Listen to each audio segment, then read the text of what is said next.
Hello, my name is Voya and welcome to my deep guide, and today we are checking out the Varmilo APT109 artist keyboard kind of thingy.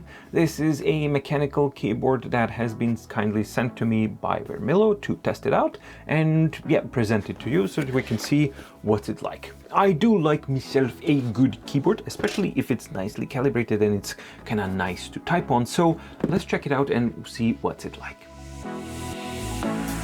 The Varmilo keyboard comes in a very nice package and it's really hefty. The only way that you can see the product name is here, and the product name is APT109, and this is like using G Pro Yellow 3 switches, and this is the charcoal model. So that's fairly normal and standard, but why is that important? Well, it's important because even though this is a fairly complete package, you don't get the user instruction manual with this package. So you will have to go online to download it because the QR code included here in the quick start guide doesn't really work. It leads you to a 404. So how do you find the user manual to know which the keyboard combinations are there? Well, you got to know the model name, and the model name to use is the APT109. This is a dramatic reconstruction. Obviously, I've used the keyboard before, but I've packed it up so that you guys can see what you get. So you obviously get the massive keyboard, which is very heavy and kind of tricky to get out for the very first time.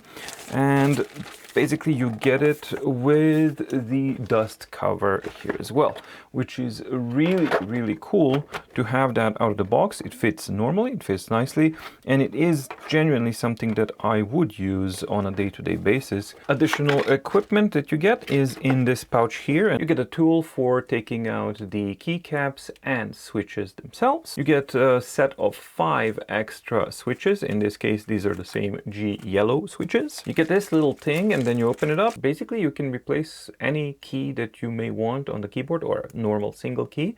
And this is a holder for the 2.4 gigahertz wireless dongle. While this is cool, there are two things that I find as an issue with it. The dust cover won't fit it. And the second part is that this is the only way that you can actually carry the dongle with the keyboard, because the keyboard inexplicably doesn't have like a slot to put the dongle in on the bottom side. And lastly, you get a lengthy USB-C cable, A to your computer, C to your keyboard. This is the charcoal version.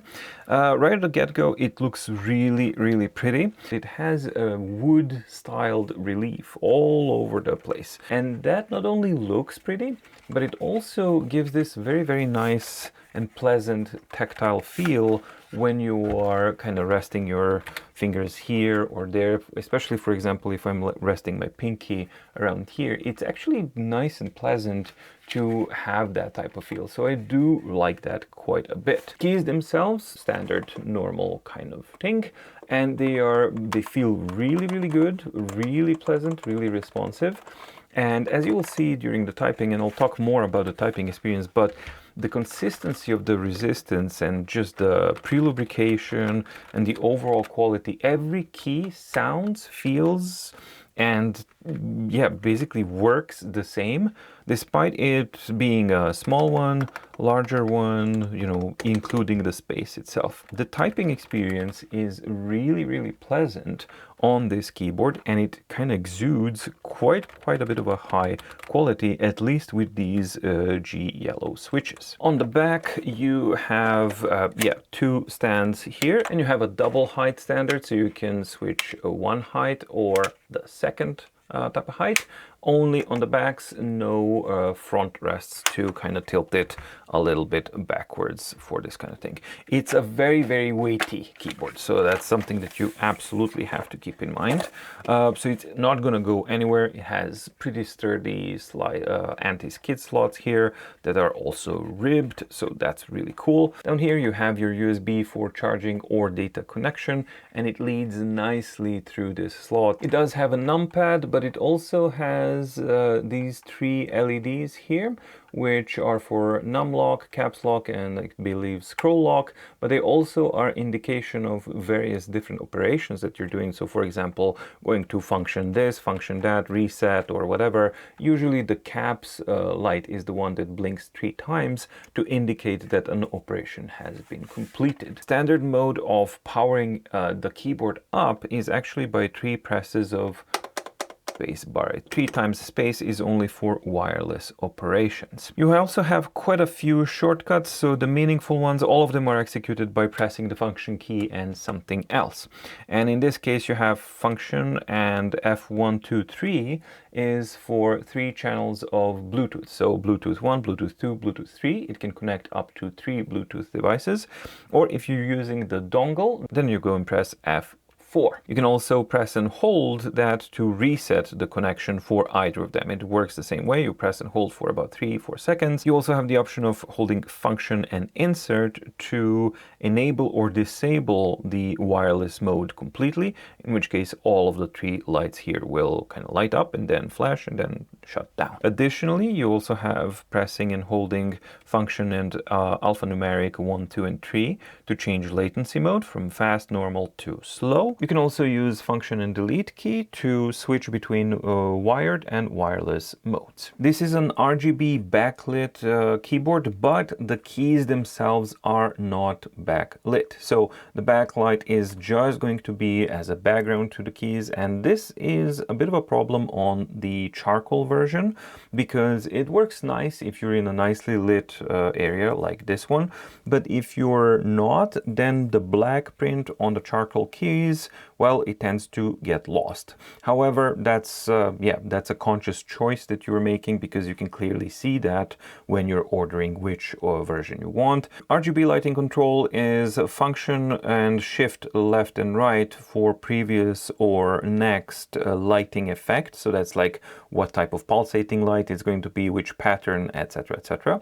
Then you can use the function plus and minus to cycle through color effects that you have. Then you have function and arrow keys left and right to slow down or speed up the dynamic speed of a backlight effect. And then you have function up and down arrow keys to reduce or increase the brightness. And finally, you have the function X to turn on or off the keyboard backlight. You can control the sleep mode by using function 4, 5, and 6 alphanumeric, long pressing them. You can set the sleep mode to be for 5 minutes by pressing 4, 30 minutes by pressing 5, or basically disabling sleep mode completely by pressing function and 6. You can have the alternate functionality here with the function lock, previous track, next track, play, pause, mute, unmute, volume up, volume down, system request, and break. There's also the ability to swap the caps lock and the left control if that's what you want to do. And you do that by pressing the function and a left control for 3 seconds.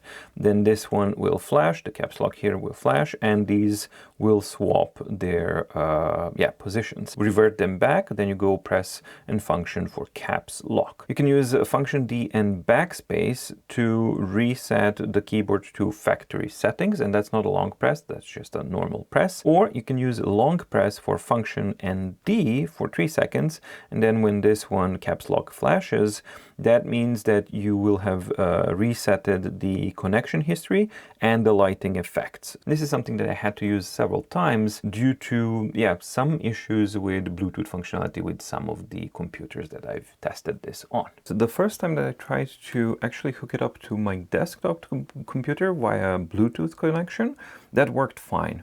But when I actually tried to connect it to my laptop, I just simply couldn't get it to work.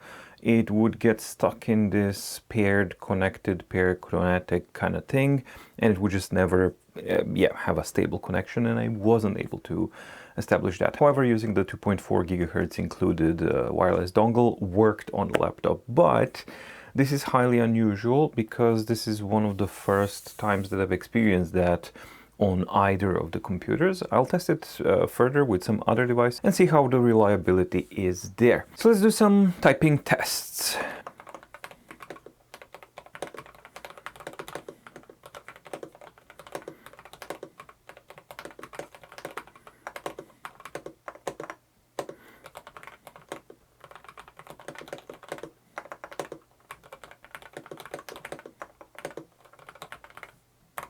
So overall, I think that the typing feel is excellent. I really, really love the feel, the resistance, and the quality of the yellow switches that are on this keyboard. They are buttery smooth, they're very, very nicely lubed up, so there's no squeakiness, there's no squawkiness. And one of the things that I typically don't like about mechanical switches, if they're not done right, or mechanical keyboards, is that the travel is inconsistent of the key. That is most definitely not the case here. And I'm not talking about linearity or anything like that. I'm just talking about the resistance itself, how it is. And these have very, very nice, smooth and consistent resistance curves. So whichever key that I do type, it feels exactly the same, and it gives the exact same type of a resistance curve, which is very, very cool,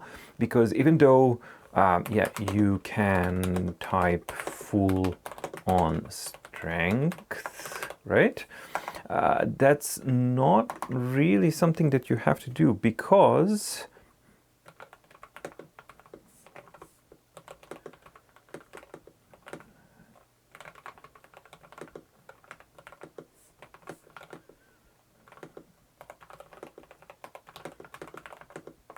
so you can do light typing as well. Other things that I really love about it is a big, big enter key, wide shift, very, very clear differentiation, nice healthy room here between the section of keys here and the numpad as well. Normal, yeah, directional keys. I particularly love how the space bar is actually calibrated and how stable it is. Usually space keys are kind of squeaky, squawky, kind of rickety and all that kind of stuff. Nope, this has equal type of resistance as well, whether you hit it at the outer edge here, inner edge there, outer edge here, or in the middle. And most importantly, the same sound no matter where you hit it. Overall, I find that the typing experience on the Varmilo APT109, I believe this is the one, is very, very intuitive, pleasant, and feels like a very high quality keyboard and typing experience. However, the Bluetooth connectivity issues with my laptop were not the norm, so that is most definitely something to keep in mind if you will rely 100% on Bluetooth connectivity. This is a typing and reliability test on an e-paper device, while the lag here is due to the e-paper screen. The reliability should be good, as I am typing right now without looking at the screen. So let's see. I don't think that the missed strokes or mistypes are the keyboard's fault. I think that they are my own, as when I actually start typing the way I normally type, that was me. I saw typing the T. Normally type the keyboard. Oh, that was not me. That was either the device or the combination between the device and the keyboard. Keyboard responds reasonably well.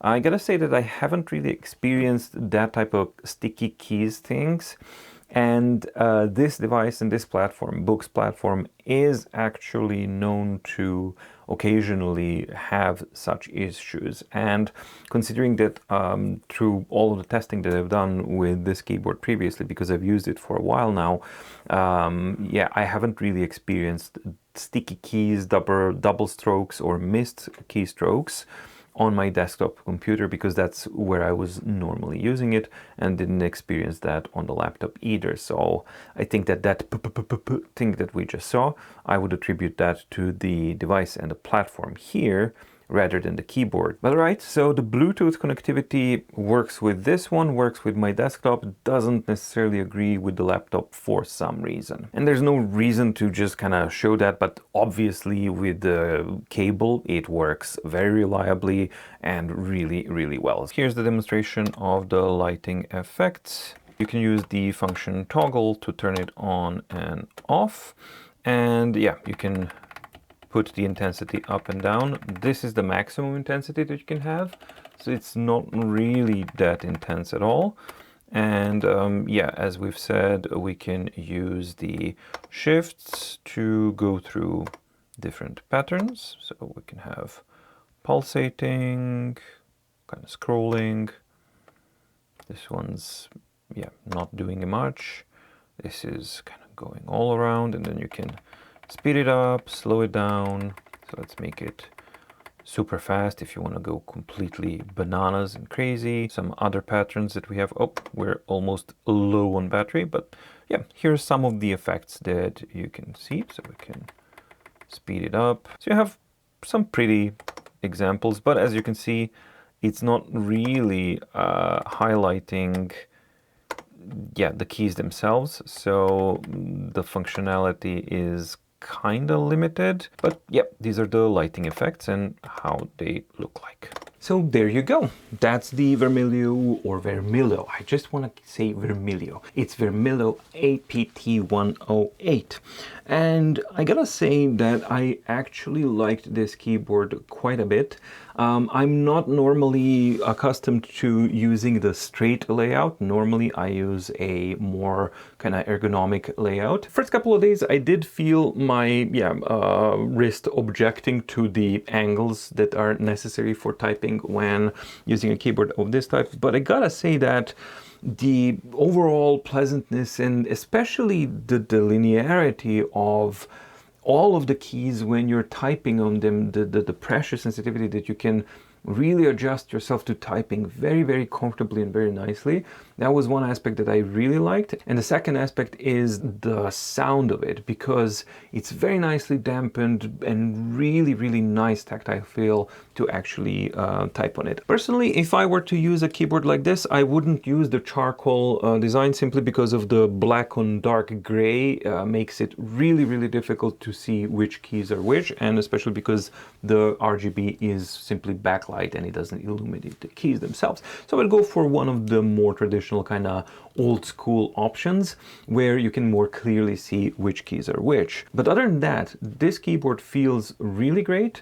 It's very comfortable to type on, it performs really well, sounds great, and it feels good to use. However, not everything was perfect, and I did experience some Bluetooth connectivity issues, as I explained in the video with my laptop, for example. There are some things that are a little bit and this is not something that I would expect from a modern mechanical keyboard aimed at users of this type.